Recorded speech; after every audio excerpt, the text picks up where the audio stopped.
छात्रों, आज हम शुरू करेंगे नया टॉपिक जो है मुक्त इलेक्ट्रॉनों का अपवाह वेग या अनुगमन वेग। इसे ड्रिफ्ट वेलोसिटी भी कहते हैं।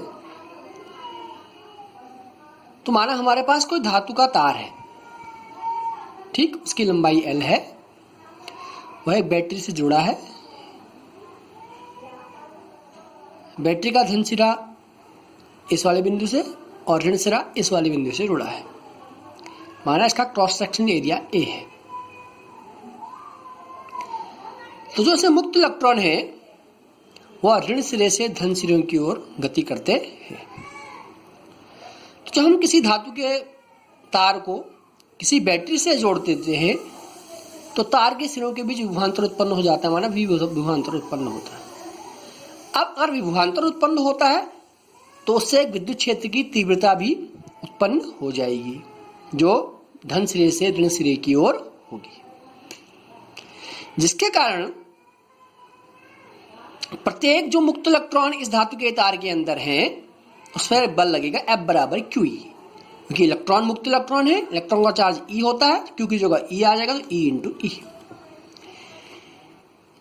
इसके कारण इलेक्ट्रॉन में अगर बल लग रहा है तो इलेक्ट्रॉनिक बल के कारण एक त्वरण उत्पन्न हो जाएगा। इस त्वरण का मान A होगा।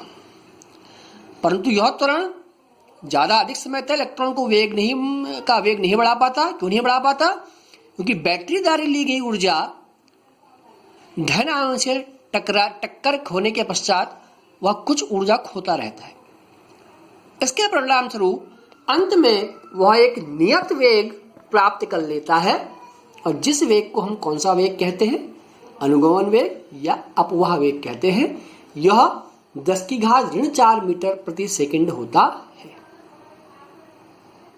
आप परिभाषा क्या कहेंगे? ये तो मैंने एक्सप्लेन किया।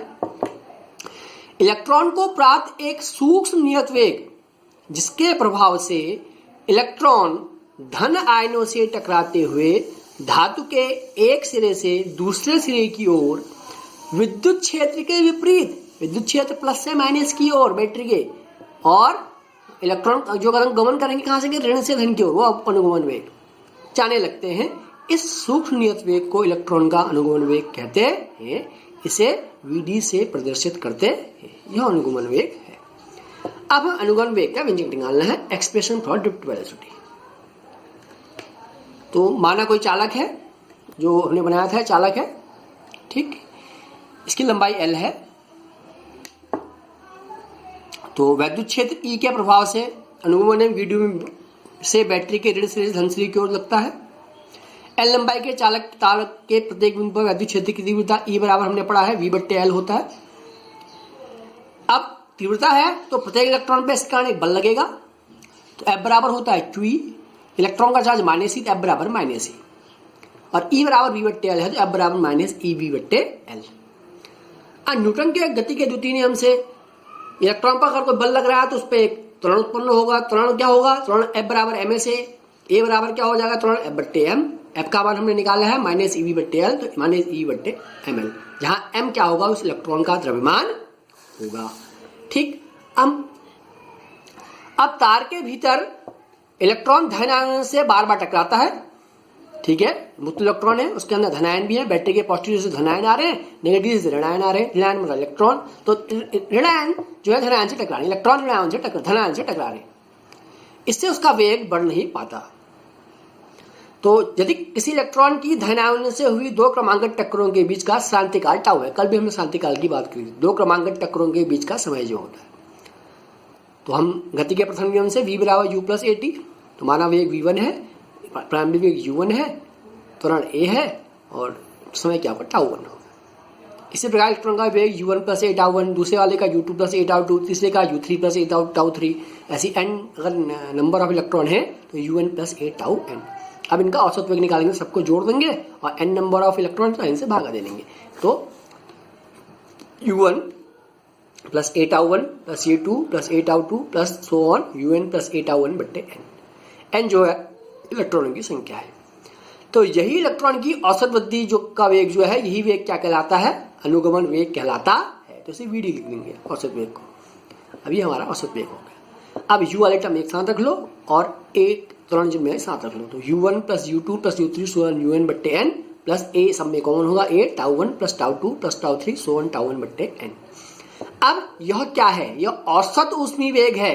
कल बात की थी औसत ऊष्मीय वेग कितना होता है? 0 होता है। और किसी एक इलेक्ट्रॉन का ऊष्मीय वेग कितना होता है? 10 की घात 5 मीटर पर सेकंड होता है। तो औसत वेग कितना होता है? 0। और tau 1 plus tau 2 plus tau 1 ये क्या है? औसत शांति काल है। इसे हम क्या लिखते हैं? टाउ। तो यूवीडी बराबर क्या होगा? 0 प्लस ए टाउ। यहाँ मैंने नोट भी किया है, देखिए। ठीक, वीडी बराबर हम आ गया ए टाउ। अब ए का मान हमने निकाला था, देखिए ए का मान कितना आया था? माइनस ई वी बट्टे एम एल। इसे समीकरण में रख देंगे तो रख दो, ए की जगह माइनस ई वी टाउ बट्टे एम एल, ये हमारा फॉर्मूला। अब माइनस साइन की बात करते हैं अभी।